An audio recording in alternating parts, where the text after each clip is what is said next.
Hello, everyone, and welcome to Slash Film Daily for Monday, June 7th, 2021. On today's episode of the show, we're going to be talking about the latest film and TV news. My name is Ben Pearson. I'm the senior writer at slashfilm.com, and I am joined on today's episode by Slash Film writer Chris Evangelista. Hello. All right, Chris, let's talk a little bit about Indiana Jones 5. There's some new news in the world of Indy. What's going on there? Yes, Indiana Jones 5 is currently shooting in the UK, and some set pics leaked online. And they show a stunt man on a motorcycle. And the most interesting part of this is the stunt man was wearing a mask, like a latex, or almost like a Halloween mask, if you will. And it was a Harrison Ford mask. And it's not Harrison Ford as he looks now. And, not to say Harrison Ford looks bad. He looks great for his age, but, obviously he's older now. But the mask appears to be a younger Indy. And that's making everyone assume that we're getting some sort of flashback to Indy during the war. I should also add that there were people like dressed up like Nazis on the set. And while that's, more of a normal thing than I would like it to be in present day, these were extras in a film. They weren't actual Nazis. I see. They did not infiltrate the set. Okay, Good to know. So what do you think about this, Chris? The idea. Well, first of all, do we know that it's not Harrison Ford wearing a younger Harrison Ford mask? Because that would be pretty amazing. Yeah, because at one point the actor, the stuntman fell off his motorcycle and the mask flew off, and it revealed it was like a younger stuntman. Wow. Okay. All right. So my idiotic joke aside, what do you think about the idea of a flashback like this? Indy is not necessarily a franchise that's known for its flashbacks, right? It's been a while since I've seen all these movies, but like Indiana Jones and the Last Crusade has that big prologue where it's him as a teenager played by River Phoenix, but they don't really do flashbacks that much. So I'm not really sure how this will be. I mean, I like the idea of Indy fighting Nazis again, because those movies are always great when he's punching Nazis. I have nothing wrong with that. I guess the only thing I'm a little worried about is, they're going to probably, if this is a flashback, they're probably going to digitally de-age Harrison Ford. And sometimes that works really well, and sometimes it does not.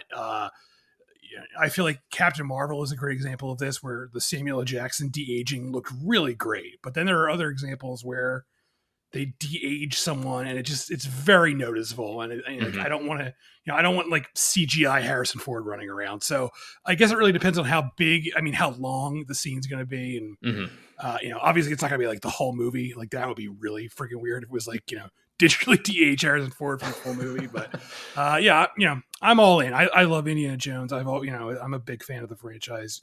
Like, of the two big Lucasfilm franchises, well, most people I feel like were Star Wars fans. I was always more of an Indy fan. I didn't really like Star Wars as much, but I liked Indiana Jones a lot more. So even though I wish Steven Spielberg was directing this, and he's not, I'm still excited for the film. Yeah, man. You and I are on the same page there, even in terms of like being more of Indie fans than Star Wars fans, which may be like blasphemous on this podcast, which talks about Star Wars like all the time. But all right, so let's talk a little bit about a Vertigo video game that's coming. So this was sort of surprising news. Today we learned that a video game based on or sort of inspired by Alfred Hitchcock's classic film Vertigo is coming out later this year. Vertigo came out in 1958, and in the year of our Lord 2021, we were getting a Vertigo video game. So there's a sort of announcement teaser about this and some information about this game.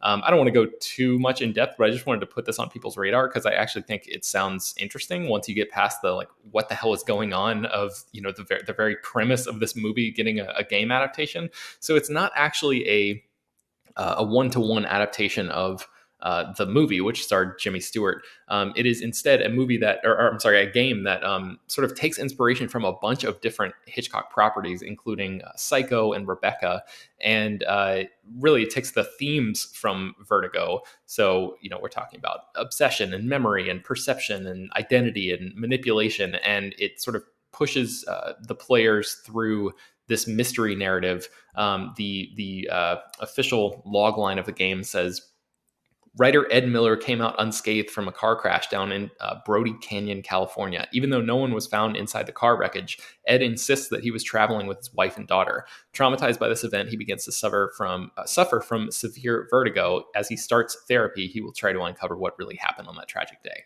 So that kind of setup is very familiar. I feel like there are several movies that sort of take that sort of general idea of like a man who has lost his family, and like the Jodie Foster movie Flight Plan comes to mind too. So, movies that sort of get inside characters' heads, and this game is going to do that, where it actually lets you control 3 different characters and try to fill in gaps of like what's actually going on, and you're able to like explore different environments and sort of cross-check the events and pinpoint what is actually going on versus what are deceptive memories that are sort of clouding your field of judgment as a character. So, I just thought it sounded kind of cool.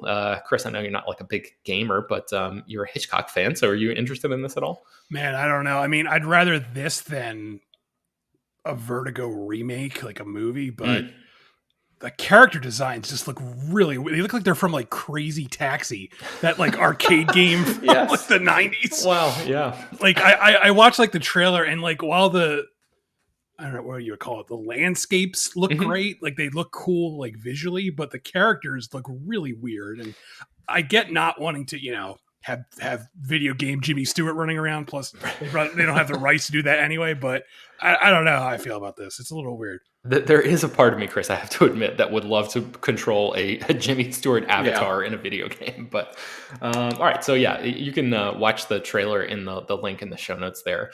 Let's talk a little bit about a movie adaptation of the Munsters, which is a 1960s? Is that when that show was out? 1960s. Okay. So I guess, Chris, just in case some of our younger listeners might not be familiar with TV Land reruns and things like that, maybe set up the Munsters and then tell us who is making a Munsters movie. Okay, the Munsters is basically a big Addams Family knockoff, but it still has its charms. Like the Addams Family, it's about a bunch of weirdos living in a big creepy house and how they deal with normal people. And the difference is, whereas the Addams Family, they're all just kind of like weird looking humans. I guess they're human. I don't know what the Addams Family is. On this show, they're monsters. Like the father is a Frankenstein's monster, and the mother is a vampire, and the son is a werewolf, and so on. Okay, so who is now making this 1960s TV show into a movie in modern day, or is it going to be set in modern day? Do we know about that? We don't know anything about it, but we know that Mr. Rob Zombie is directing the film, and this is something he's wanted to do he's been talking about doing this for at least 20 years. And earlier this year, a rumor surfaced that it was finally happening, but we had no real confirmation. But Rob Zombie has now confirmed it himself, and he just said, stay tuned for more info, but it's happening. So there you have it. So, Chris, it's been a long, long time since I watched The Munsters, but my memory of it is that it's sort of kind of in the same vein of The Addams Family, like a sitcom with a twist kind of thing, where it's actually a lot of like laugh tracks and like jokes, like delivered based on the situations that are here. And Rob Zombie does not strike me as a guy who is really known for his comedic taste. So, what do you think about the combination of filmmaker and subject matter here? It's tough. I'm a little conflicted here because when it comes to Rob Zombie, I think Rob Zombie is a really good visual stylist. Like, he makes movies that look really good, and then everyone starts opening their mouths and the movies go really downhill because he is not a good screenwriter. And for some reason, he makes all of his characters really vulgar rednecks. And look, I have no problem with vulgarity. I curse all the time. But when I'm watching a movie and a character is saying like fuck constantly, it just starts to really seem weird. I feel like there are very few people who understand how to do that right. Like Quentin Tarantino and Martin Scorsese know how to do it. They're really good at making it flow naturally. There's like a certain rhythm and cadence to it that you have to get. And Rob Zombie does not understand that. And he just has them just being like, oh, motherfucker. And they're all Southern. I don't understand that. I don't know. So with all that in mind, I really don't know how to feel about this. I mean, I will absolutely watch a Rob Zombie Munsters movie. I just want him to hire a writer. I feel like Rob Zombie directing someone else's script would result in a really good movie, and that just hasn't happened yet. Mm. Well, I am I think completely unfamiliar with the cinematic output of Rob Zombie. I don't think I've seen a single one of his movies, so I guess I can't really add any follow up comments there. But man, just the idea of the Munsters being a thing again in in this time, and I guess I just remembered just now that there's that Netflix show about Wednesday Addams. So there's a sort of a resurrection of these old almost kitschy 1960s shows that seems to be in the air right now. I don't know what's going on, but yeah. All right, so let's talk very briefly about one of the new voice cast members of Spider-Man Into the Spider-Verse 2, or whatever that movie is ultimately going to be called. Chris, who's the latest person to join that film? Issa Rae will be voicing Spider-Woman, who is, another spider person in the very expansive Spider-Man world where everyone is a spider person. That's such a weird, I guess Batman has he has the Bat family, but they're not all Batmen. It's just weird that there's a million spider people in the Spider-Man world, but what do I know? Yeah, and they're often it's the same kind of thing where I also was bitten by a radioactive spider. It seems like you're just, how many radioactive spiders are there? There's so many. So Issa Rae is playing Spider-Woman. I don't know anything about this character other than that her name is Jessica Drew.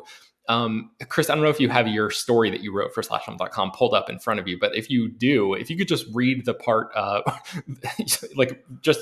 verbatim, the sentence that you wrote that begins, in the comics, the character has, just because I was very amused by some of her comics backstory there. Yes, I looked this up. So in the comics, the character has a very complicated backstory involving magic, science experiments, Hydra, S.H.I.E.L.D., and even more wacky stuff. And at one point, the character even died and then came back from the dead, but that happens a lot in comics. But yeah, so they're going to have a lot of different backstories to pick and choose from here.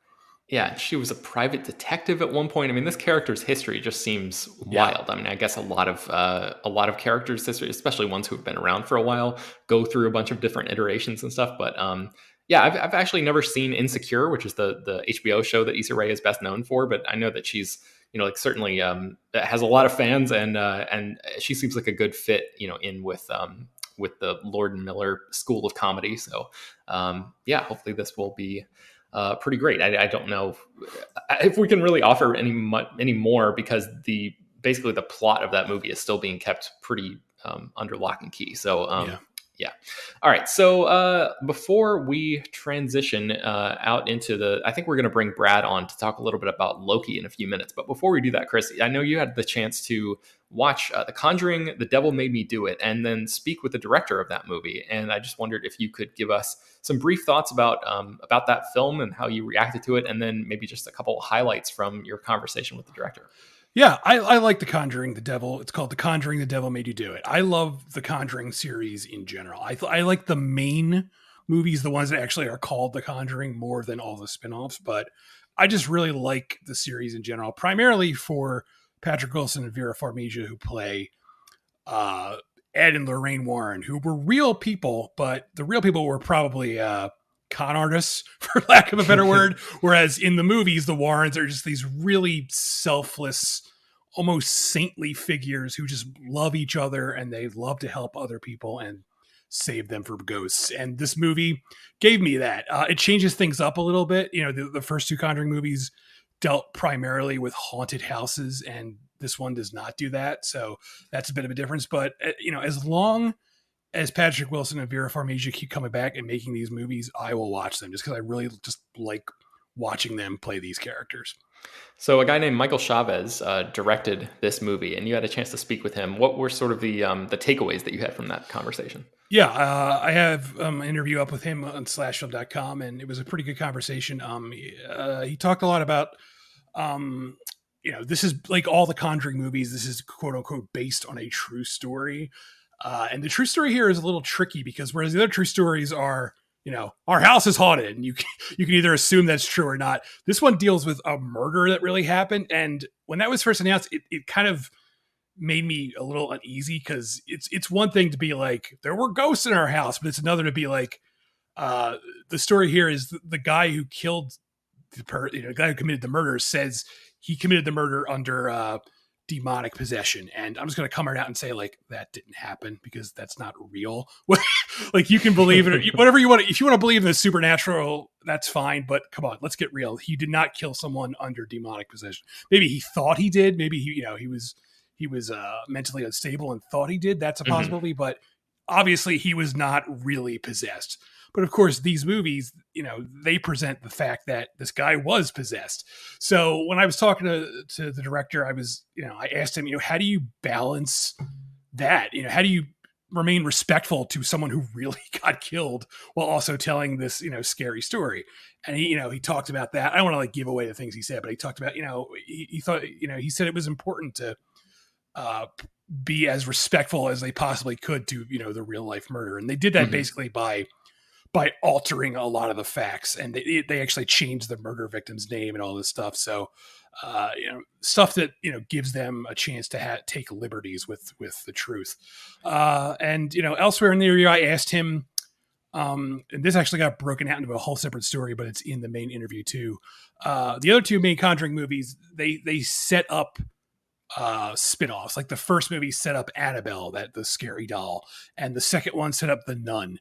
And this movie doesn't have that. And I asked him, why did it happen? And he actually revealed that the first cut of the movie actually did have a setup for a spinoff, but they felt the spinoff character wasn't working, and they actually went back and recut the movie and cut this potential spinoff character completely out of the film. So I just thought that was an interesting way of how they go about making these movies and testing them. And sometimes things don't work and sometimes things do. And so, yeah. And that actually, I'm surprised that they were able to show that restraint and make that choice, because it's, we're always fairly or unfairly, I think, talking about how crass Hollywood can be. And this franchise in particular is very extensive already and super successful. And you could easily imagine a case where they're like, yeah, it's not great, but we're just doing it anyway. Who cares? We're just going to, put this out there because people don't necessarily need to experience the quality. We can just coast by on name brand alone. So I'm actually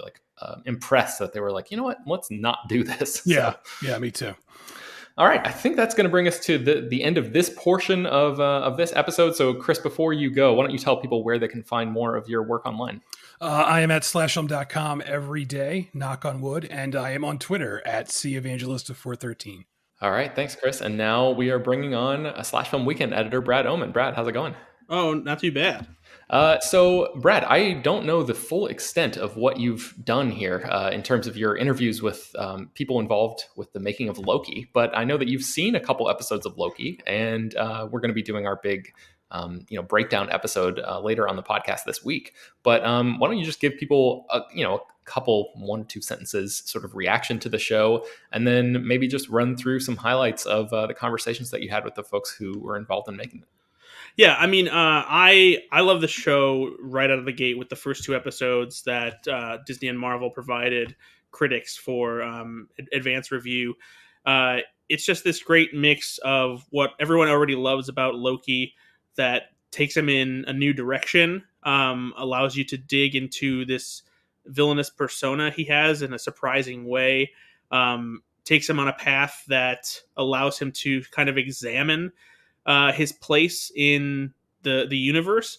It definitely has this kind of existential crisis vibe to it, but it also brings with it this kind of dark, wry sense of humor in how bureaucratic and mundane the time travel aspect of this series is, with the time variance authority and what Loki gets caught up, doing to help them out. It's just it feels like it could have easily been a live action episode of Rick and Morty. Not quite as insane or violent or raunchy, but just conceptually how they approach sci-fi in this particular way. And just Tom Hiddleston, man, just chewing scenery, and the way he's teamed up with Owen Wilson. They're these great foils for each other, but they also have it's a mix of, I fully understand what Michael Waldron was saying when he referenced Before Sunrise as being an influence for this movie now, because the dynamic between them and how they have these conversations about time and each other and Loki's life, it's just it's very introspective and existential, and it's just a really cool series so far. Interesting. Okay, so this is a totally unfair question since you've only seen 2 episodes, but how would you compare it to the previous 2 Marvel Studios shows that have been out on Disney Plus already?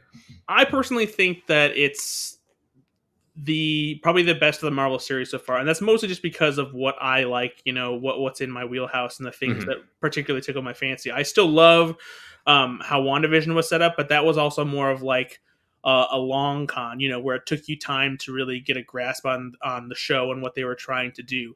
And this one just throws you right into the mix, and like it unloads exposition on you, but it does so in an entertaining way.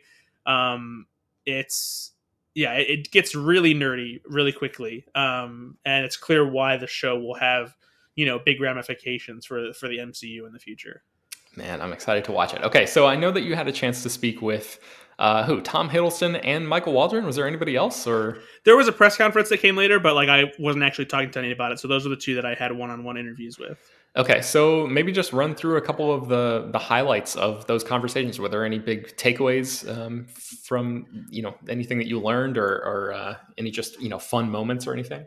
I feel like the funnest moments came as I was trying to find out things about how the show, whether it has more of a future or how it will affect the future. And it's kind of funny because much of the entertainment kind of came from non-answers, which, obviously we're always trying to like see if, Kevin Feige or the filmmakers behind these shows or the stars will talk about anything that will reveal, more of the grand plan of the Marvel Cinematic Universe. And so, when you ask Tom Hiddleston about, whether he has any hopes for what will happen to Loki in a potential second season, he has to tap dance very cleverly around it.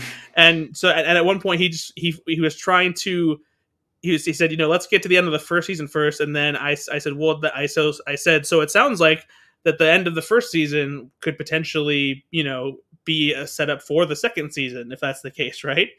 And he just goes, season 1 has an ending. And that was it. So and I even joked with him. I was like, well, that's perfect. That's going to be the headline. And we actually did make it the headline of that story. So, and then, and hilariously, another strikeout was funny, but my conversation with Michael Waldron was much more expansive than what we did as a breakout story today.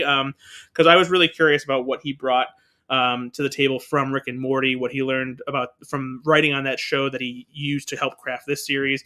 But man, when it came to talking about, again, a potential second season for Loki, any lead up to Doctor Strange and the Multiverse of Madness, or Kevin Feige's Star Wars movie that he's writing, I could not have been like shut down more quickly. But I will say that it was fun learning nothing about those projects and talking to him. So the full interview that will be arriving later this week has some more deep dives into just his work behind the scenes on the series, and Tom Hiddleston's approach to the character and how he tries to do something new with every performance, even though he's playing the same character. How he makes that a challenge and a unique experience for him, and things like that. So keep an eye out later this week for those full interviews. Excellent. All right. I think that's going to bring us to the end of this episode. Brad, where can people find more of your work online? Ethan_Anderton on Twitter, Bradford Omen on Instagram, or my other fun Instagram at Look at Brad's Junk, about snacks and collectibles and things like that, and always at slashfilm.com. Excellent. All right, so you can find more about all of the stories that we mentioned on today's show at slashfilm.com and linked inside the show notes of this episode. Slash Film Daily is published every weekday, bringing you the most exciting news from the world of movies and TV, as well as deeper dives into the great features you can find on the site. You can subscribe to the show on Apple, Google, Overcast, Spotify, all of the popular podcast apps, and send your feedback, questions, comments, concerns, and mailbag topics to us at peter@slashfilm.com. Make sure to leave your name and general geographic location in case we mention your email on the air. Don't forget to rate and review the podcast on Apple Podcasts. Tell your friends, spread the word. If you want to track me down online, I'm also writing at slashfilm.com. You can find me on Twitter and Instagram at Ben Pearson. Thank you all for listening, and we will talk to you tomorrow.